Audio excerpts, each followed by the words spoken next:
aux amoureux de la littérature, de l'automne, des films, des séries, des challenges et de booktube. Aujourd'hui, je vais vous présenter ma pile à lire et ma pile à voir pour le challenge Pumpkin Autumn Challenge de Guimauve Terrier. Je vous mets en barre d'infos le lien vers ces vidéos de présentation, pile à lire et challenge, et vers le blog sur lequel vous trouverez écrit tous les menus pour pouvoir faire à votre tour votre pile à lire si ça vous intéresse.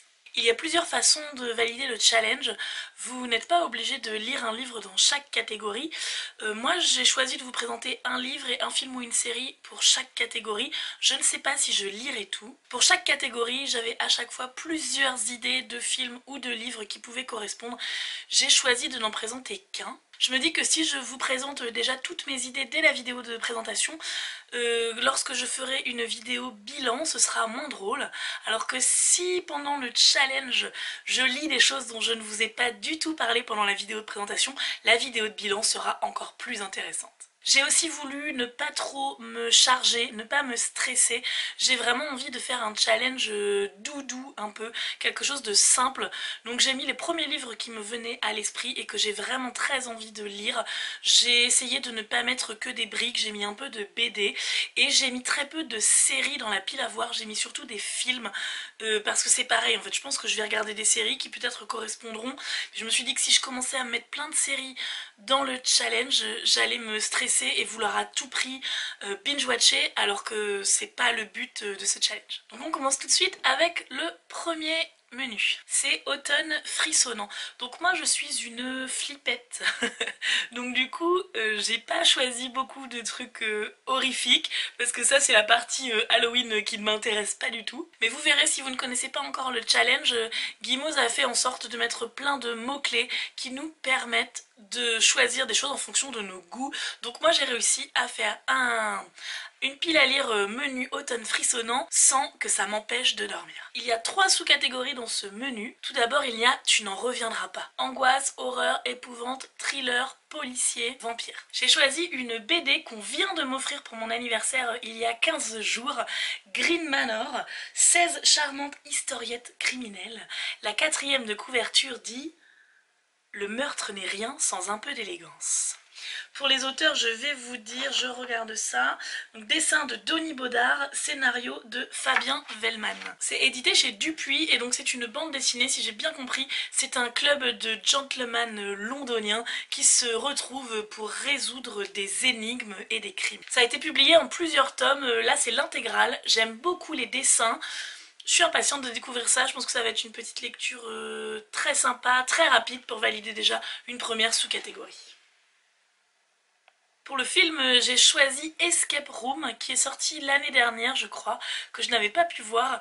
Donc c'est 5 personnes, je crois, qui ne se connaissent pas du tout, qui reçoivent une carte d'invitation pour aller dans un escape game, et s'ils arrivent à s'échapper de la pièce, ils gagnent 1 million de dollars, je crois. Sauf que finalement la fiction va devenir réalité. Ça m'a fait penser à un espèce de saut, ou alors il y avait eu des films Cube, je crois, où fallait s'enfuir. Ça m'a donné un peu cette impression. Ça a l'air pas mal, mais ça a l'air un peu flippant. J'ai revu la bande-annonce hier pour préparer le challenge et on verra. Deuxième sous-catégorie, les eaux de Davy Jones. Piraterie, mer et océan, bayou, vaudou, fantôme. Pour la lecture, j'ai choisi La Principetta et le Capitaine de Anne-Laure Bondou, que je veux lire depuis très longtemps. Margot Liseuse en parle depuis des années, ça avait été un coup de cœur pour elle. C'est une amie qui me l'a offert il y a des années et je n'ai toujours pas lu. Anne-Laure Bondou, si vous me suivez depuis quelque temps, vous savez que j'ai adoré Tant que nous sommes vivants. Ça avait été un vrai coup de cœur, la sensibilité, la poésie de l'écriture, le réalisme magique un peu qu'il y a dans les histoires d'Anne-Laure Bondou me parle énormément. Donc j'ai très envie de découvrir celui-là. Donc c'est Maleva, l'héritière d'un trône, qui refuse de se marier avec l'homme avec lequel on veut la marier, et elle s'enfuit, et elle va s'enfuir sur un bateau, si j'ai bien compris. Je ne sais pas si ce sont des pirates ou seulement des marins, mais en tout cas elle va s'enfuir sur un bateau et va vivre des aventures.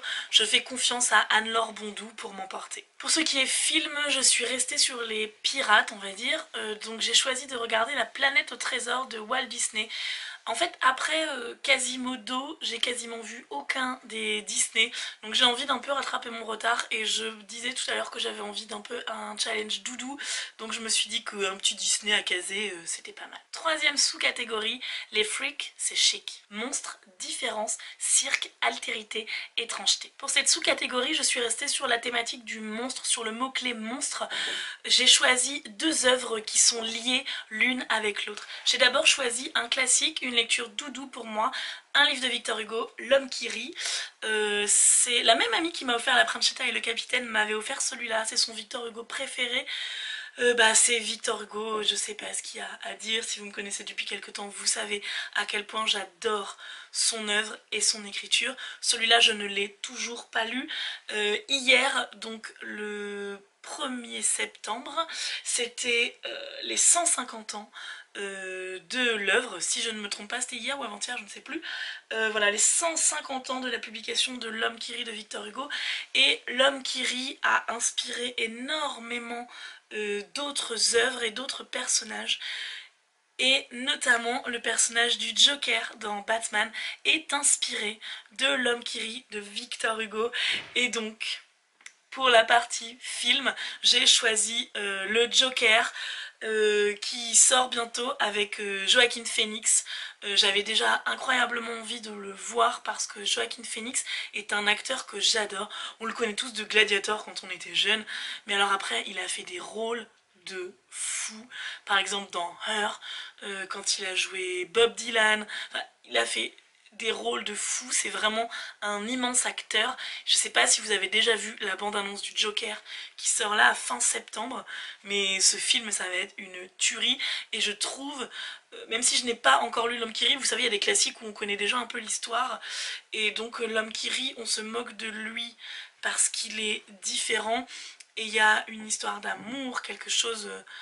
Et dans la bande-annonce du Joker, on retrouve vraiment ça. J'ai vraiment l'impression qu'on retrouve les origines, le lien avec l'œuvre.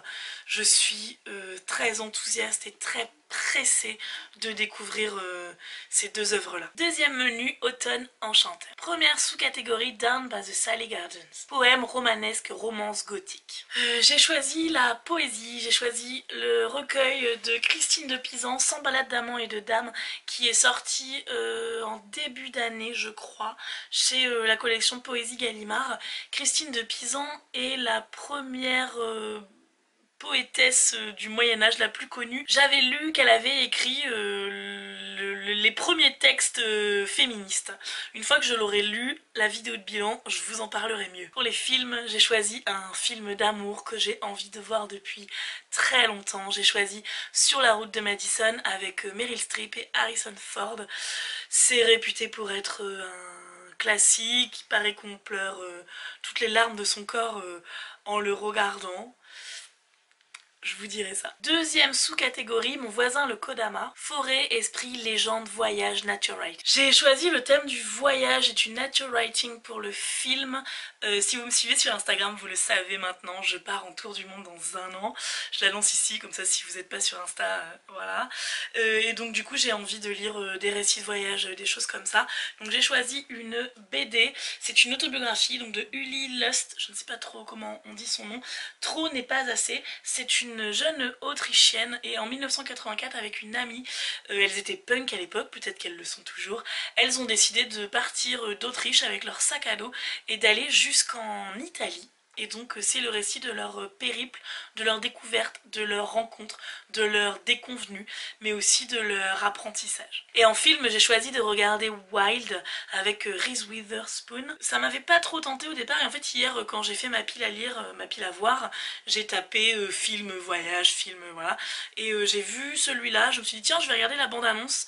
Et la bande-annonce m'a donné trop envie. Donc cette femme... après des événements difficiles dans sa vie, décide de partir à pied sur plus de 1000 km, je crois 1700 km, je ne sais plus. Et pareil, elle va grandir, apprendre. Moi j'espère que pendant mon voyage dans un an, je vais grandir et apprendre et rencontrer énormément de gens et voir énormément de choses et du coup j'ai besoin de lire et de voir des œuvres de ce genre. Troisième sous-catégorie, Mystidée. Déesse, dieu, résurrection, nécromancie, anime. J'avais pas trop d'idées, alors je suis partie sur la résurrection et sur les zombies. Je sors une relique de ma palle. Zombie Thérapie de Jessie Peterson. Je pense que c'est quelqu'un pendant un swap qui me l'a offert il y a 5 ou 6 ans. En fait, j'ai jamais eu envie de le lire. Alors je me dis, allez, c'est le moment! C'est une romance avec des zombies. Voilà. Si vous me connaissez, c'est pas trop mon genre, donc on verra, ça peut être drôle. Et du coup pour les zombies, j'ai choisi The Dead Don't Die de Jim Jarmusch qui est sorti cette année là et que j'ai pas pu aller voir, avec un casting de folie.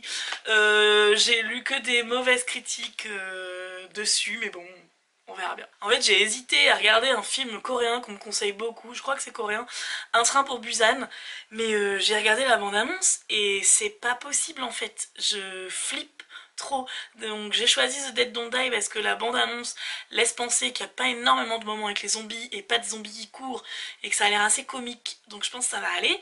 Mais en fait, sincèrement j'ai peur. En fait j'ai peur de regarder ça pour le challenge et de ne pas réussir à dormir pendant 2 semaines. Donc faudra me soutenir hein, si jamais ça arrive. Mais ouais, du coup, cette sous-thématique me fait un peu flipper. Dernière sous-catégorie de ce menu, prenez garde aux souliers pointus, sorcière, sorcier, féminisme. J'ai choisi un livre qui s'appelle Ce qu'elles disent de Myriam Toews. Je ne l'ai pas là parce que je l'ai en service numérique sur NetGalley. Donc c'est un village en Colombie. C'est de nos jours, hein, ça se passe en 2009 je crois. Donc c'est un village qui vit reclus du monde. Les hommes partent à la ville pour rechercher sans doute des provisions ou je ne sais pas. Les femmes du village, 8 femmes, restent seules.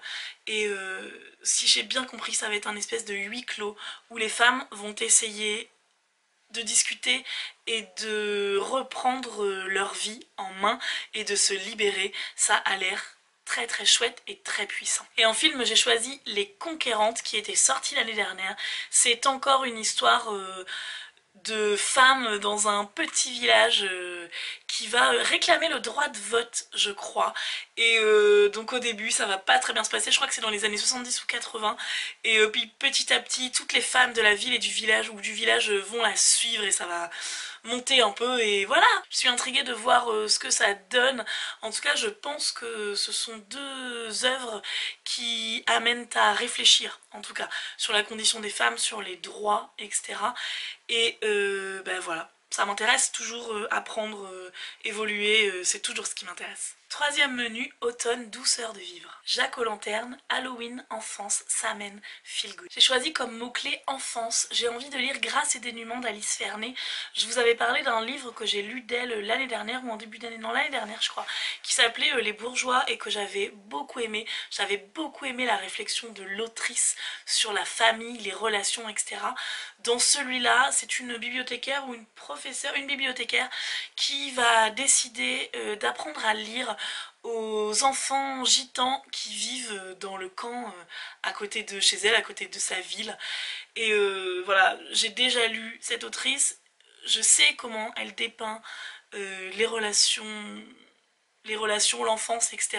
J'ai très envie de la découvrir dans un autre registre. Et pour le film, j'ai choisi un film de Wes Anderson qu'on m'a beaucoup conseillé, que j'ai envie de voir depuis qu'il est sorti, et parce que j'adore Wes Anderson, j'ai choisi Moonrise Kingdom.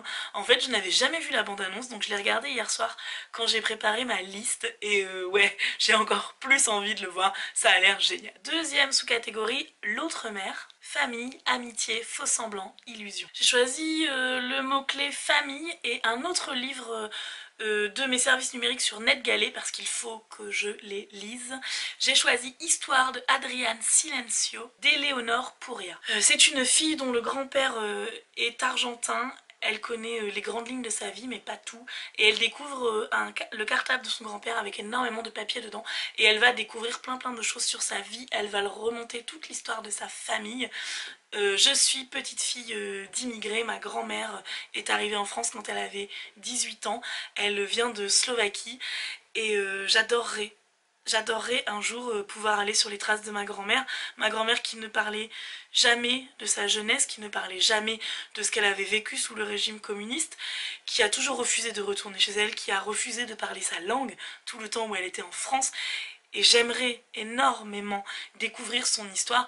Et ce genre d'histoire, ce genre d'œuvre me touche énormément et me passionne. Pour les films, j'ai choisi Illusion, Faux Semblant. J'ai choisi Le Prestige qu'on me conseille aussi énormément depuis longtemps. Donc deux magiciens qui vont rentrer dans un combat, un clash, je sais pas trop. On verra. Dernière sous-catégorie de ce menu, un cinnamon roll et un chai latte à emporter s'il vous plaît. Il faut lire une nouvelle ou un recueil de nouvelles. Tous les ans, le Festival des Imaginales demande à certains des auteurs présents au salon d'écrire des nouvelles et sortent un recueil. Donc une année, ils ont sorti un recueil qui s'appelle Reines et Dragons. La thématique déjà est trop bien, Reines et Dragons, voilà. Mais voilà, c'est un recueil de nouvelles des auteurs de fantasy. Ça a l'air trop bien. Je vais vous citer un peu des auteurs qui sont dedans. Pierre Bordage, Charlotte Bousquet, Nathalie Do, Mathieu Gabory, Justine Niogré, Adrien Thomas. Que du bon, vous voyez. Pour le film ou les séries, c'est plus compliqué. Alors j'ai tout de suite pensé, je vous le dis parce que je vous peux peut-être vous donner l'idée. Il y a un film qui s'appelle Les Nouveaux Sauvages, c'est un film argentin, il me semble, et c'est une suite de petits courts-métrages, et ce film est super. Si vous avez aimé Black Mirror par exemple, je pense que Les Nouveaux Sauvages vous plaira assurément. C'est un peu pareil, un peu comme Black Mirror, pas forcément que autour de la technologie, mais ouais, plein de petites histoires comme ça, avec des fins pas toujours happy end. Vraiment, c'est top, mais donc je l'ai déjà vu, donc je ne pouvais pas choisir celui-là. J'ai aussi déjà vu Love, Death and Robots sur Netflix, que je vous conseille aussi, pareil, petite suite de courts-métrages d'animation qui sont super aussi. À chaque fois, c'est des illustrateurs, des scénaristes différents, donc ça ne se suit pas. Et vous pouvez très bien ne pas aimer un épisode, vous aimerez les autres épisodes, c'est vraiment top. Et donc sinon, j'ai trouvé une autre série un peu comme ces deux-là, donc avec des suites de nouvelles. C'est d'après des nouvelles de Philippe Cadic, donc les moutons, les androïdes rêvent-ils de moutons électriques. Donc en anglais, le titre de la série c'est Philip K. Dick's Electric Dreams. C'est sorti en 2009, je crois. Et voilà, c'est à peu près tout ce que je sais, c'est que chaque épisode c'est une nouvelle différente. Donc du coup, ça correspond à la thématique. Dernier menu, automne astral. Première sous-catégorie, You're just as sane as I am. Lune, étoile, espace, astronomie, astrologie, clairvoyance. J'ai choisi le dernier tome de la saga Les Étoiles de Nosed, qui traîne dans ma pile à lire depuis des années. Je pense bien que ça fait 4 ou 5 ans que j'ai lu tous les autres tomes. C'est le dernier pour clôturer la saga. Allez, lisons-le, finissons-en avec ça. Et pour le film, j'ai choisi de regarder Rogue One, donc un espèce de pas un préquel, mais c'est Star Wars, c'est entre l'épisode 2 et l'épisode 3, je crois, si je me souviens bien. Je ne l'ai toujours pas vu, j'adore Star Wars. L'épisode 9 de Star Wars sort en décembre, donc il faudrait que je regarde Rogue One et aussi Solo, le film sur Yann Solo. Voilà, avant que l'épisode 9 sorte, ce serait bien. Deuxième sous-catégorie, rêverons-nous de moutons électriques. Donc vous voyez, ça rappelle ce dont je vous parlais tout à l'heure. Rêve, science-fiction, android, post-apocalyptique. J'ai choisi de la SF, j'ai choisi Vision aveugle de Peter Watts. C'est pareil, ça fait beaucoup trop longtemps qu'il est dans ma pile à lire. C'est un équipage de 5 personnes avec un vampire pour commandant qui vont partir dans l'espace parce qu'apparemment ils ont découvert un signe extraterrestre et donc ils vont dans l'espace pour voir d'où ça vient. L'équipage a l'air très éclectique et j'aime bien souvent si c'est bien écrit. Les teams, les équipes avec des personnages très différents, très atypiques. Faut pas que ça tombe dans le cliché pour chacun, donc on verra ce que ça donne. Et en film, j'ai choisi un film de SF français qui était sorti l'année dernière avec Guillaume Canet qui s'appelle Dans la brume. Donc une épaisse brume recouvre tout Paris. Et ils vont être une famille, au début est dans son appartement protégé et va être obligée de sortir dans la brume pour sauver leur enfant, je crois. Et donc qu'est-ce qu'il y a dans cette brume? D'où est-ce qu'elle vient? Suspense. Dernière sous-catégorie, songe d'une nuit d'automne. Il faut que la couleur de la couverture corresponde aux couleurs de la nuit. Bleu, mauve, violet. J'ai choisi La nuit des enfants rois de Bernard Lanteric. Donc c'est 7 jeunes, 7 adolescents surdoués qui se font sauvagement agresser dans Central Park une nuit. Donc je ne sais pas s'ils vont chercher à se venger ou quoi, mais en tout cas, voilà, je sais pas, je vous en dirai plus. Il y a un 8e personnage dont il parle sur la 4e de couverture, j'ai pas trop compris, mais en tout cas, le titre et la couverture, je trouvais que ça correspond. Et pour le film ou la série, du coup, je sèche, mais je pense, voilà, en fait, il y a des films qui vont sortir au cinéma avant novembre, avant fin novembre. Bon, j'ai pas encore vu les affiches, je vais surveiller tout ça, je suis sûre que je vais trouver quelque chose avant la fin du challenge. N'hésitez pas à me dire en commentaire si vous avez lu certains des livres, si vous avez d'autres idées de films aussi, si vous faites votre pile à lire, mettez-moi dans les commentaires les liens vers vos vidéos, vos articles de blog, vos Instagram, ou mettez directement la liste dans les commentaires comme vous voulez. J'espère que ça vous a plu et je vous dis à très bientôt.